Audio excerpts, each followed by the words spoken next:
impossible, enfin pas impossible, mais ce qui est très, très coûteux aussi et un peu plus difficile, c'est de réhabiliter un bâtiment qui a été construit de travers, ou plutôt avec des travers.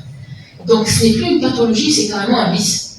Parce que l'ancien bâti, comme les maisons de bureaux rurales, ils ont des pathologies du bâtiment. Tandis comme les habitations actuelles, je donne comme exemple des cités ADN, il n'y a plus rien à dire quand on dit, c'est déjà un qualificatif. Et il y a aussi des maisons individuelles construites à travers par l'anticipation, l'étude n'est pas faite, la conception est mal faite, et ainsi de suite. Donc, réhabiliter et recadrer ce type d'habitat est très coûteux et très difficile, mais pas impossible.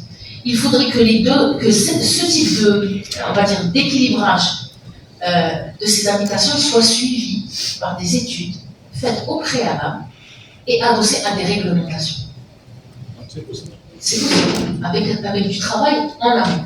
C'est-à-dire toujours revenir aux professionnels, à la conception et à l'étude en elle-même. Monsieur avait parlé du RPA 2002. Et il a bien raison de dire que les professionnels n'ont pas été consultés sur ça. Mais par contre, on va en pâtir. On va en pâtir par rapport au côté éthique des professionnels qui nous incombe, mais aussi, on va aussi collaborer dans le crime contre l'humanité pratiquement, dans le développement durable, en travaillant avec des notions qui nous sont imposées. Mais alors là, c'est comme une loi qu'on garde avec des aberrations. Et on n'a pas le choix parce que c'est une réglementation. Et on ne consulte pas les gens, plutôt les professionnels du domaine, pour faire des documents qui vont encore peser sur le paysage urbain et ce qui va avec pendant des années. Donc c'est possible, il faudrait vraiment un bon coup dans la famille.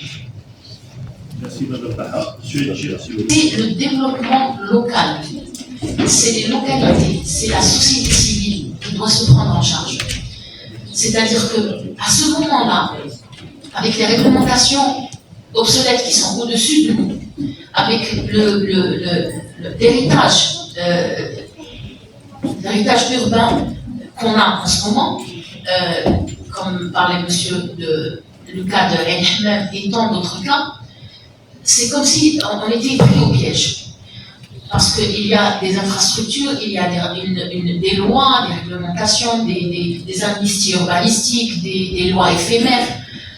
Je pense que c'est le moment où la société civile doit se prendre en charge, décider de son avenir et commencer par le bas. C'est des actions simples où on décide de ne pas vendre son terrain familial à un promoteur pour pouvoir garder la maison familiale ou construire et ne pas passer par le promoteur qui va construire un R+7 à côté de son voisin qui habite encore sa maison qui est R+1. Quand il y a des démolitions, j'ai été ébahie par une image que j'ai vue, malheureusement, dans l'actualité de ça. Leur démolition, les bâtisses qui sont démolies par les bombardements, une fois qu'elle est à terre, juste après, il y a des jeunes qui viennent concasser le béton, tirer le fer, l'arranger, le couper, le réutiliser. Le béton concassé est utilisé comme sable. Le fer, il est réutilisé dans la construction. Il récupère beaucoup de choses.